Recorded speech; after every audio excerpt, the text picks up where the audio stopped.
ಸತ್ಯಕ್ಕಾಗಿ ಜೀವನವನ್ನೇ ಮುಡುಪಾಗಿಟ್ಟ ವ್ಯಕ್ತಿ ಗಾಂಧೀಜಿ. ಕೆ. ವೆಂಕಟಾಚಲಪತಿ. ತಾಲೂಕಿನ ಗ್ರಾಮ ಪಂಚಾಯಿತಿಯಲ್ಲಿ ಗಾಂಧಿ ಜಯಂತಿ ಸರಳವಾಗಿ ಆಚರಣೆ ಮಾಡಲಾಯಿತು. ಈ ವೇಳೆ ಪಿಡಿಒ ಕೆ. ವೆಂಕಟಾಚಲಪತಿ ಹಾಗೂ ಅಧ್ಯಕ್ಷರು ಕೌಸ್ತರ್ ಗಾಂಧೀಜಿ ಅವರ ಭಾವಚಿತ್ರಕ್ಕೆ ಪುಷ್ಪನಮನ ಸಲ್ಲಿಸಿದರು. ಈ ವೇಳೆ ಪಿಡಿಒ ಕೆ. ವೆಂಕಟಾಚಲಪತಿ ಮಾತನಾಡಿ, ಮಹಾತ್ಮ ಗಾಂಧೀಜಿ ಬ್ರಿಟಿಷರ ವಿರುದ್ಧ ಹೋರಾಡಿದರು, ಅಲ್ಲದೆ ಸತ್ಯವನ್ನೇ ಮಾತನಾಡುತ್ತಿದ್ದರು. ಸತ್ಯಕ್ಕಾಗಿ ಹೋರಾಟ ಎಂದು ಗಾಂಧೀಜಿ ಕಲಿಸಿದ ಪಾಠ ಸತ್ಯ ಶೋಧನೆಗಾಗಿ. ಸತ್ಯಕ್ಕಾಗಿ ಹೋರಾಟ ಎಂದು ಗಾಂಧೀಜಿ ಕಲಿಸಿದ ಪಾಠ ಸತ್ಯ ಶೋಧನೆಗಾಗಿ ತಮ್ಮ ಜೀವನವನ್ನೇ ಮುಡಿಪಾಗಿಟ್ಟರು ಎಂದು ತಿಳಿಸಿದ್ದಾರೆ. ಈ ಸಂದರ್ಭದಲ್ಲಿ ಗ್ರಾಮ ಪಂಚಾಯಿತಿ ಅಧ್ಯಕ್ಷರಾದ ಕೌಸ್ತರ್, ಉಪಾಧ್ಯಕ್ಷರಾದ ರಾಮು, ಜಲಾರಿ, ಸುರೇಂದ್ರ, ಎಚ್.ವಿ. ನಾರಾಯಣಸ್ವಾಮಿ, ನಯಾಜ್, ಸುಬ್ಬಿರೆಡ್ಡಿ, ಅಪ್ಪಿ, ಸಾಬು ಸೇರಿದಂತೆ ಗ್ರಾಮದ ಸದಸ್ಯರು ಹಾಗೂ ಪಂಚಾಯಿತಿಯ ಸಿಬ್ಬಂದಿ ವರ್ಗದವರು ಹಾಜರಿದ್ದರು. ವರದಿ ರಾಮಾಂಜನೇಯ ಎಸ್. ಚಿಲಕಲನೇರ್ಪು.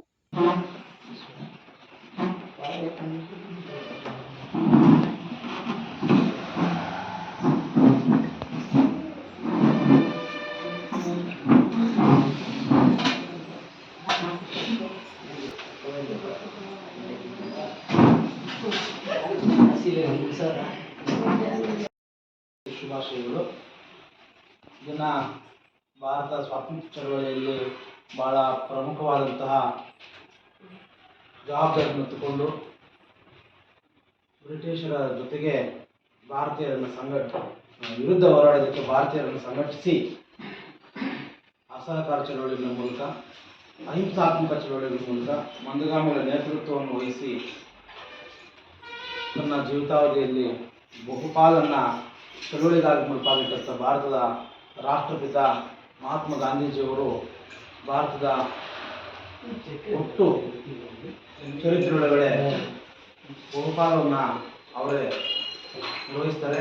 ಅವರಿಗೆ ಇದನ್ನ ಅವರ ಆದರ್ಶಗಳೇನಿದ್ದಾವೆ, ಸತ್ಯ, ಅಹಿಂಸೆ, ಪರಧರ್ಮ ಸಹಿಷ್ಣುತೆ, ಸರ್ವರು ಸಮಾನರು, ನೀತಿಯನ್ನು ಬಿಟ್ಟು ಗಳಿಸಬಾರ್ದು, ನೀತಿ ಒಳಗಡೆ ನಮ್ಮ ವ್ಯಾಪಾರ ಇರಬೇಕು, ವ್ಯಾಪಾರದಲ್ಲೂ ಅತಿ ಹೆಚ್ಚಿನ ಲಾಭವನ್ನು ಮಾಡಬಾರ್ದು ಇರ್ತಕ್ಕಂಥ ಭಾಳ ದೊಡ್ಡದಾದಂಥ ಆಲೋಚನೆಗಳಿತ್ತು. ಮಾನವರಿಗೆ ಪೂರಕವಾದಂಥ ವಿಜ್ಞಾನವನ್ನು ಬೆಳೆಸಬೇಕು. ಅವರ ಈ ಹೋರಾಟಗಳಿಗೆ ಸ್ಫೂರ್ತಿ ಕೊಟ್ಟವರೇ ಅವರು. ಎಲ್ಲರನ್ನೂ ಜೊತೆಗೆ ಹಾಕ್ಕೊಂಡು ಹೋರಾಟಗಳು ನಡೆಸಿ ಬ್ರಿಟಿಷರಿಂದ ತೊಲಗಿಸಬೇಕು ಅಂದರೆ ಮುಖ್ಯ ಕಾರಣಕರ್ತರು. ಅವರು ವ್ಯಕ್ತಿತ್ವ ಎಂಥದ್ದು ಅಂದರೆ ಸಿಂಪಲ್ ವ್ಯಕ್ತಿತ್ವ. ಅವರೇ ನೇಯ್ಗೆ ಮಾಡಿ ಒಂದು ಲುಂಗಿ, ಒಂದು ಟವಲ್ ಎಲ್ಲ ಫೋಟೋಗಳೆಲ್ಲ ನಾವೆಲ್ಲ ನೋಡಿರ್ತೀವಿ. ಅದು ಆಚರಣೆ, ಅವರ ಆಚರಣೆಯಲ್ಲೇ ಇದ್ದರು, ಆ ಥರನೇ ಇದ್ದರು. ತುಂಬ ಸರಳ ವ್ಯಕ್ತಿ, ಸ್ವಜನ ಪಕ್ಷಪಾತ ಇಳಿದಿರೋರು.